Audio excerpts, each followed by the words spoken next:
If you weren't aware, the United States has a housing affordability crisis. And according to the paper of record, the answer is just build more low-density neighborhoods on the periphery of our major cities. Well, today I'm going to talk about why density is important. I'm going to look at the US cities that do density the best and worst. And I'll talk about North American cities more broadly. And yes, I will talk about this New York Times article. At the heart of today's video is a philosophical question. Is density destiny? There are things we often associate with dense urban environments. Good things like the ability to live a happy, productive life without having to own a car, but also bad things like the rent being too damn high. Whether density is a cause or an effect of these things is a bit chicken or the egg, but we are going to ponder those correlations today. By the way, this is a US-centric channel, but I never want it to be an echo chamber.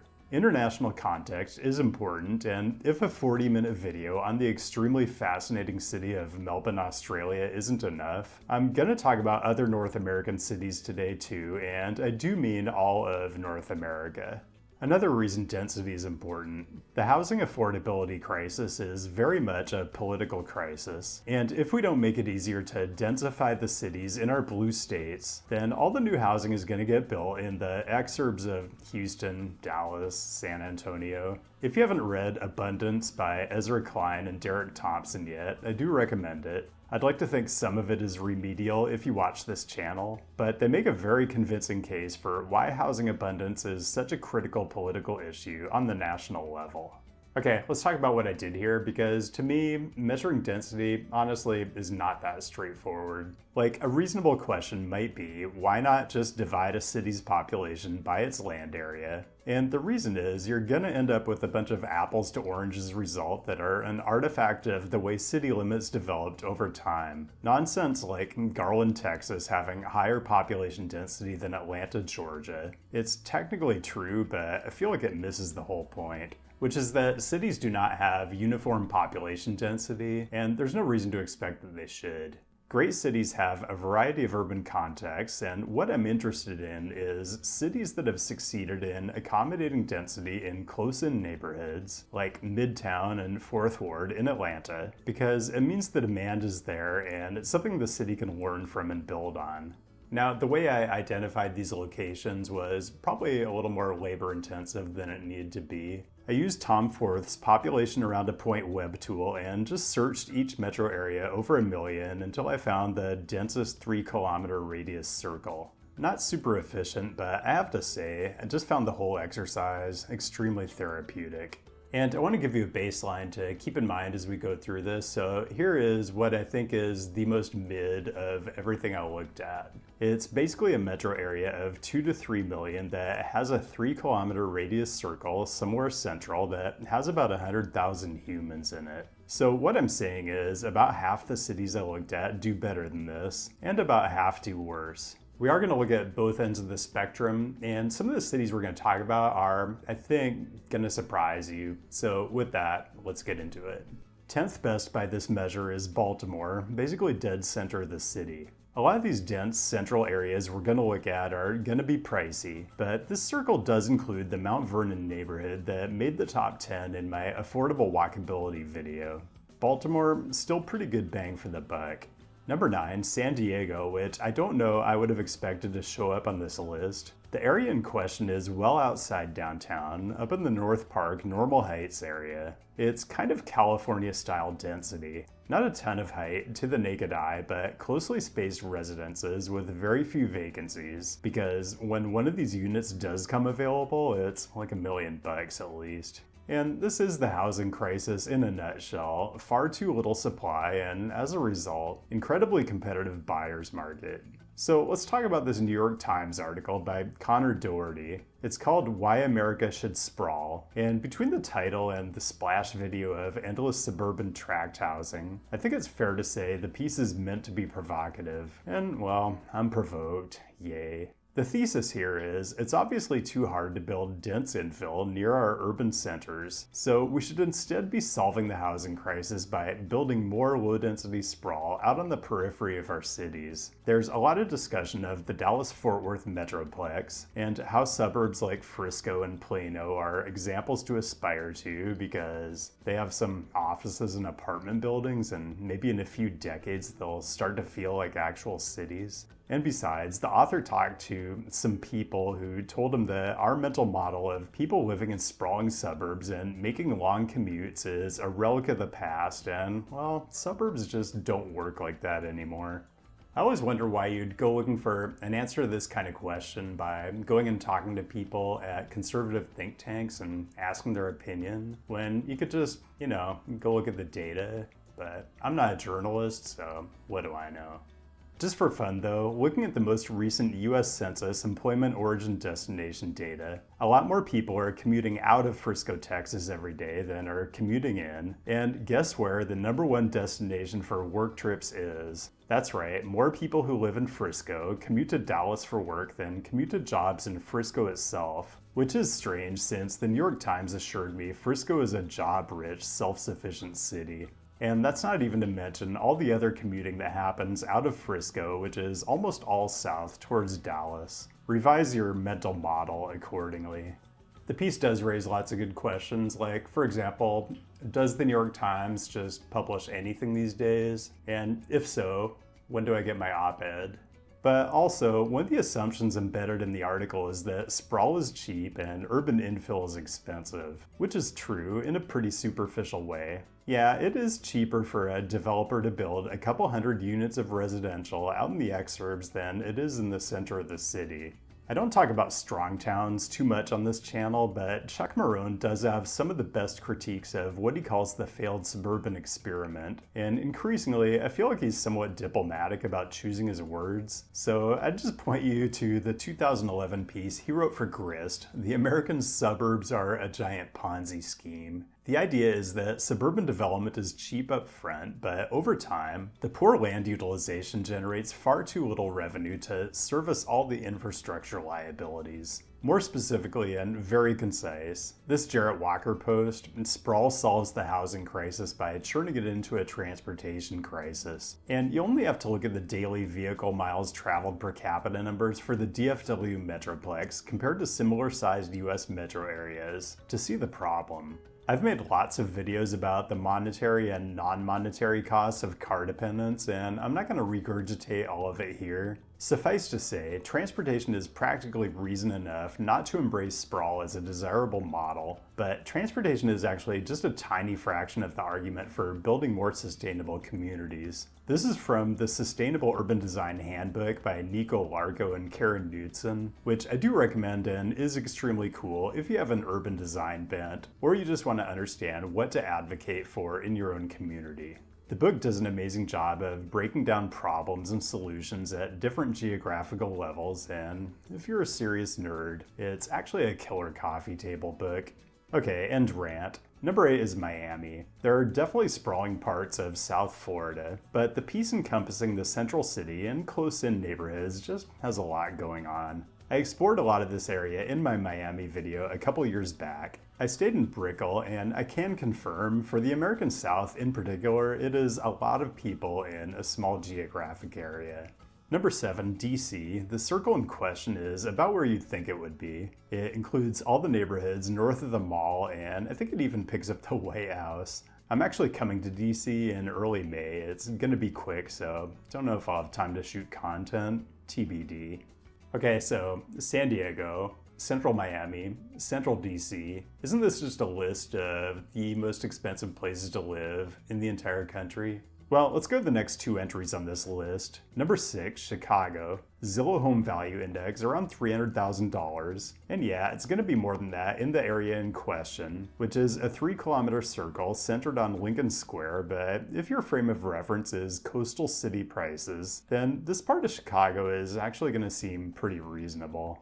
And number 5, another perennially good value city, Philadelphia. The densest part of Philly is exactly where you'd think it would be. Prevailing home prices in the city are still absurdly low, even though I've made several videos that try to tell you how undervalued it is. And if you think, well, Center City can't be that underpriced, just try searching a few zip codes.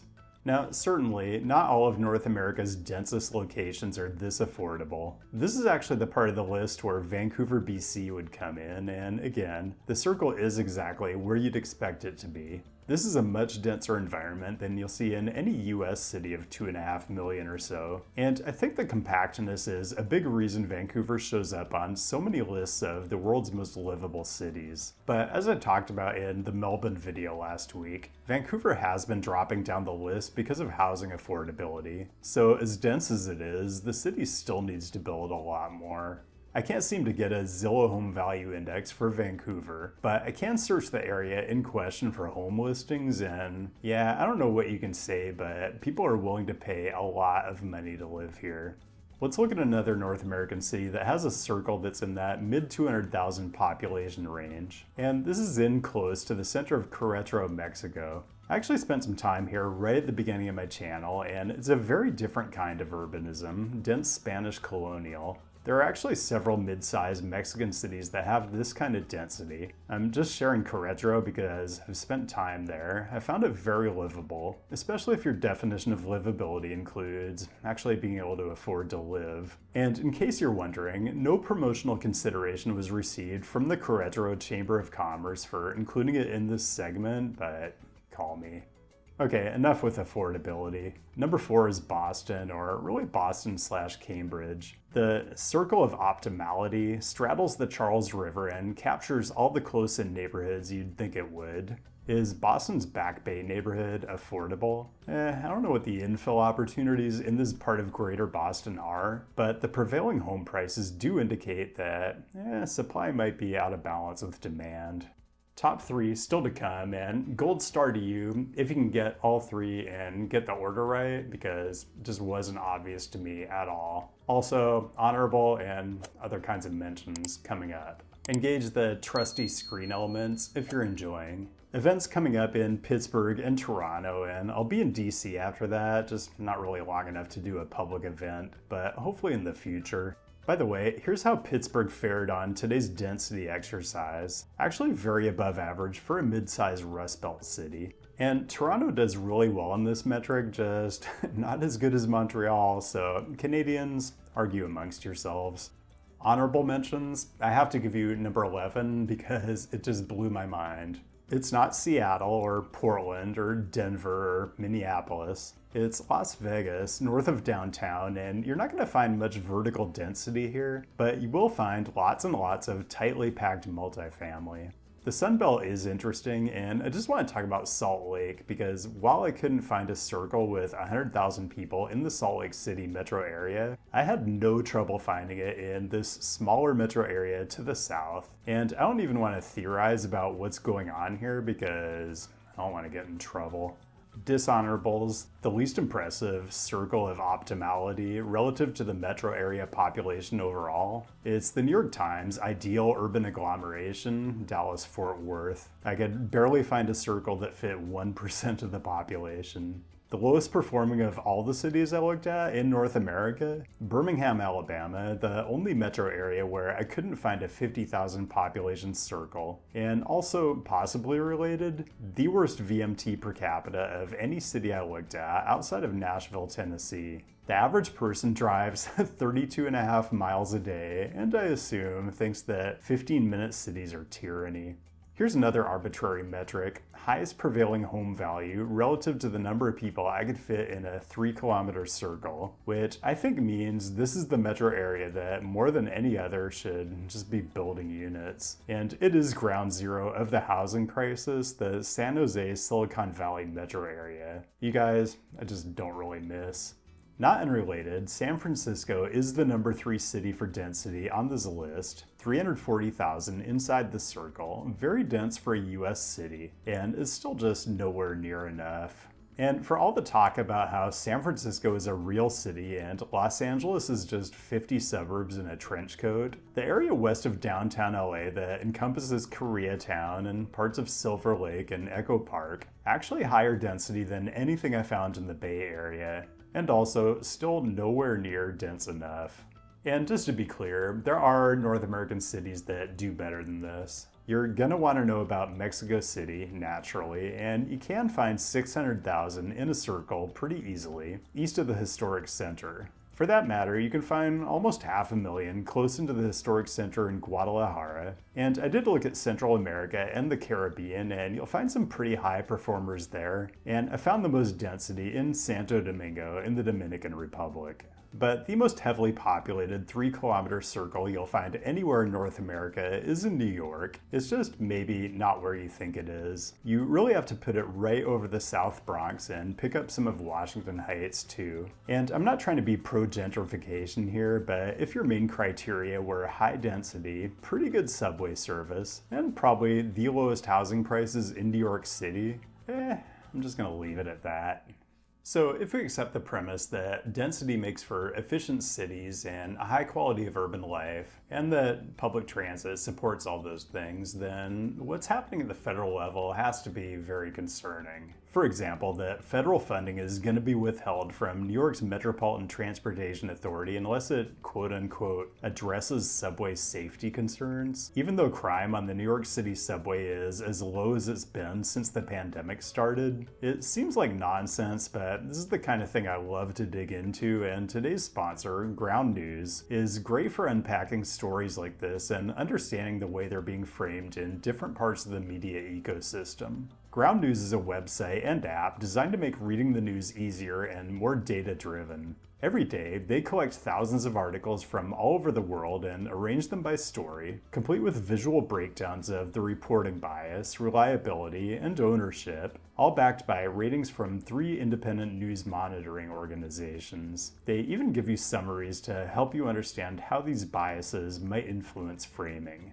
This story about federal funding and subway crime is a perfect example. We can see over 50 different news sources reporting on it, with a bit more reporting coming from the right of center, and you can learn a lot from the variety of framings. I love the weird sensationalist language you get from outlets like the Conservative Review. Clean up crime-ridden transit or lose federal funds. Like, the headline itself begins with an assumption that's disproven if you'll get any data at all, or, I don't know, ride the actual subway. And then the left-leaning outlets are way too reserved in their language. Latest Trump admin threats to MTA are more about politics than safety, transit advocates say.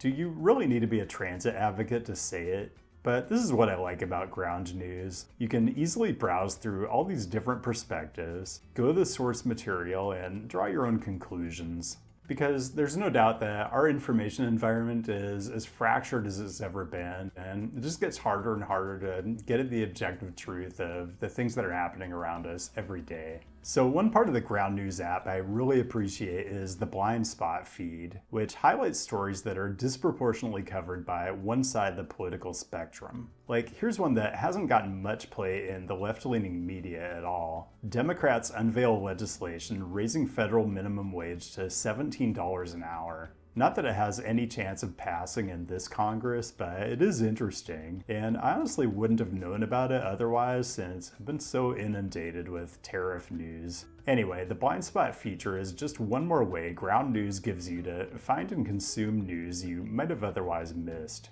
So Ground News is a great tool for sifting through misinformation and bias and finding the news that really matters, and I can't recommend it strongly enough. In fact, they're currently offering 40% off their Vantage subscription, which is what I use for unlimited access to all their great features, including Blind Spot.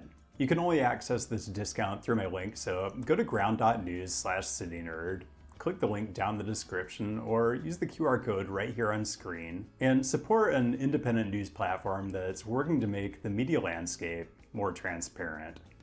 And that's all I've got. Thanks for joining today, and special thanks to all you patrons. Your direct support really gives me the opportunity to get out to other cities and hopefully expand the impact of what I'm doing. Keep the great topic suggestions coming. I'll be back with a new episode in a couple weeks, and I'll see you then.